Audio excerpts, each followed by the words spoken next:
5 तारीख से हाँ हम लोगों ने एक यात्रा की घोषणा की है। मेरे लिए मेरे पिता के जाने के बाद अब जब मेरे चाचा का भी साया मेरे ऊपर से उठ गया है, अब जब उनका भी आशीर्वाद मेरे पास नहीं है तो मेरे लिए और ज़्यादा महत्वपूर्ण हो जाता है कि बिहार की जनता का ज़्यादा से ज़्यादा आशीर्वाद मुझे मिले। नमस्कार, सिटी पोस्ट लाइव में आपका स्वागत है। मैं हूं अनुराग। चिराग पासवान का बड़ा बयान सामने आ गया है। जी हां, राष्ट्रीय कार्यकारिणी की बैठक में उन्होंने अपना दम दिखा दिया। दम दिखाया, चाचा को बता दिया कि पार्टी उनके साथ खड़ी है। चाचा पशुपति कुमार पारस भले ही 5 सांसदों को लेकर उड़ गए, लेकिन चिराग पासवान ने आज राष्ट्रीय कार्यकारिणी की बैठक में ये तय कर दिया कि पार्टी के अधिकांश नेता उन्हीं के साथ हैं। भले ही पशुपति कुमार पारस जो है 5 सांसदों को लेकर पार्टी पर अपना दावा ठोकते रहे। तो चिराग पासवान की आज की बैठक ज़बरदस्त रही और बैठक से उत्साहित दिखे चिराग पासवान जिंदाबाद के नारों से गूंज उठा। पूरा बैठक में नारे लगते रहे चिराग पासवान जिंदाबाद के।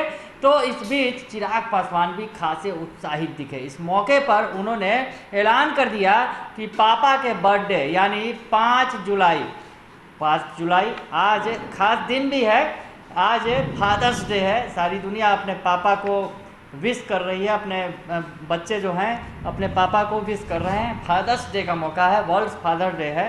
तो इस मौके पर चिराग पासवान ने ऐलान कर दिया है कि अपने पापा के जन्मदिन के मौके यानी 5 जुलाई से वो बिहार की सड़क पर उतर जाएंगे और आशीर्वाद यात्रा निकालेंगे। एक नए संघर्ष की शुरुआत करेंगे, चिराग पासवान ने ये कहा है। और इसकी शुरुआत वो हाजीपुर से करेंगे। जी हाँ, हाजीपुर, वही इलाका जो उनके चाचा अभी वर्तमान में सांसद हैं पशुपति कुमार पारस, और उनके पापा रामविलास पासवान कभी इस इलाके के सांसद रहा करते थे। तो हाजीपुर से चिराग पासवान 5 जुलाई को यानी पापा के जन्मदिन के मौके पर बिहार में एक यात्रा की शुरुआत करेंगे, जिसे आशीर्वाद यात्रा का नाम उन्होंने दिया है। और लोगों का आशीर्वाद लेने के लिए निकलेंगे, क्योंकि चिराग पासवान ने कहा कि इस वक्त उन्हें सबसे ज़्यादा आशीर्वाद की ज़रूरत है। पापा भी साथ नहीं है और चाचा का आशीर्वाद भी उनके साथ छोड़ चुका है। तो क्या कुछ कर रहे हैं चिराग पासवान, पूरी बात सुन लीजिए आप। 5 तारीख से हाँ हम लोगों ने एक यात्रा की घोषणा की है।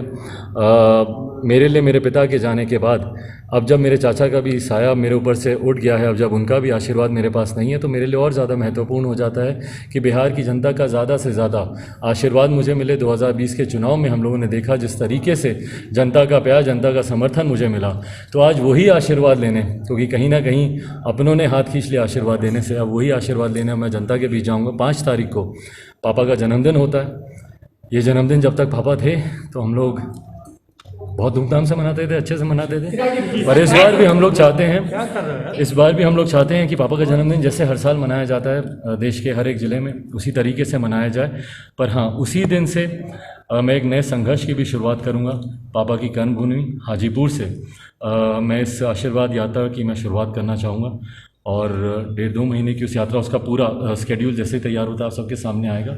और अंत में जब उस यात्रा का समापन होता है तो पटना में एक नेशनल काउंसिल की, जो कि हमारी पार्टी की सबसे बड़ी बॉडी है, जिसमें देश भर के तमाम जिला अध्यक्ष से लेके ब्लॉक पदाधिकारी तक उसमें मौजूद रहते हैं, वो एक बड़ी बैठक अंत में हम लोग पटना में हम लोग करेंगे। कितने लोग इस बैठक में शामिल हुए? ये जानना जरूरी है। मैं इसकी एग्जैक्ट संख्या अभी जैसे ही मेरे पास पूरी डिटेल आती है मैं एग्जैक्ट संख्या आप लोग के समक्ष रखूंगा। बट आप लोगों ने भी आपके कैमरे में वो विजुअल्स हैं। सिर्फ 2 स्टेट प्रेसिडेंट्स को छोड़ के, दिल्ली और जम्मू कश्मीर के 2 स्टेट प्रेसिडेंट्स को छोड़ के सारे स्टेट प्रेसिडेंट्स यहाँ पर मौजूद थे। अधिकांश फिजिकली ही मौजूद थे, कुछ थे नॉर्थ ईस्ट के, महाराष्ट्र के, कुछ हिमाचल के, जो कि वर्चुअली जुड़े थे। राष्ट्रीय अध्यक्ष सिर्फ एक को छोड़कर, रामजी सिंह जो हमारे लेबर प्रकोष्ठ के थे, उनको छोड़कर सारे राष्ट्रीय अध्यक्ष यहाँ पर मौजूद थे।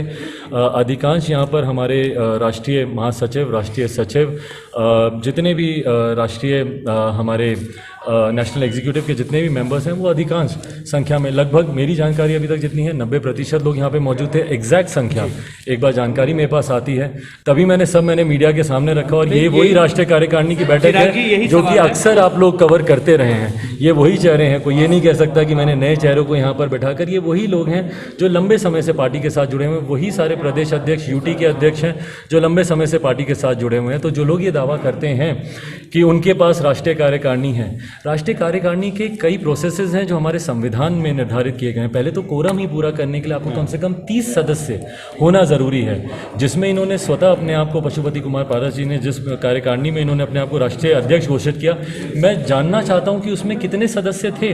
ना मैंने कोई तस्वीर देखी, ना मैंने उसका कोई वीडियो देखा, उसमें कौन कौन लोग थे, नाम तो दीजिए। मैं तो सारे नाम आज आप लोग के साथ एक प्रेस विज्ञप्ति तुरंत इसके बाद मैं साझा करने वाला हूं, उसमें हर एक व्यक्ति का नाम मैं आप लोग के साथ साझा करूंगा, किस पद पर है, कब से है, सारी बातें मैं साझा करूंगा। तो इन्होंने जिसमें अपने आप को राष्ट्रीय अध्यक्ष घोषित किया, मैं जानना चाहता हूं कि भाई वो कौन लोग थे।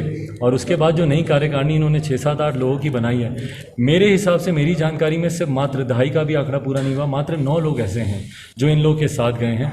पर अगर उससे ज़्यादा हैं तो ये अपनी जानकारी में दे दे, क्योंकि आज तो मैंने अपनी जानकारी पूरी तरीके से आप सबके सामने। तो सुन लिया आपने कि चिराग पासवान ने कह दिया है कि अब ऐलान हो गया है, आर पार का ऐलान हो गया है और 5 तारीख से यानी पापा दिवंगत रामविलास पासवान के जन्मदिन के मौके से इस आशीर्वाद यात्रा की शुरुआत हो जाएगी और बिहार में घूम घूम कर चिराग पासवान लोगों से आशीर्वाद लेंगे, क्योंकि उन्हें लोगों के आशीर्वाद की ज़रूरत है।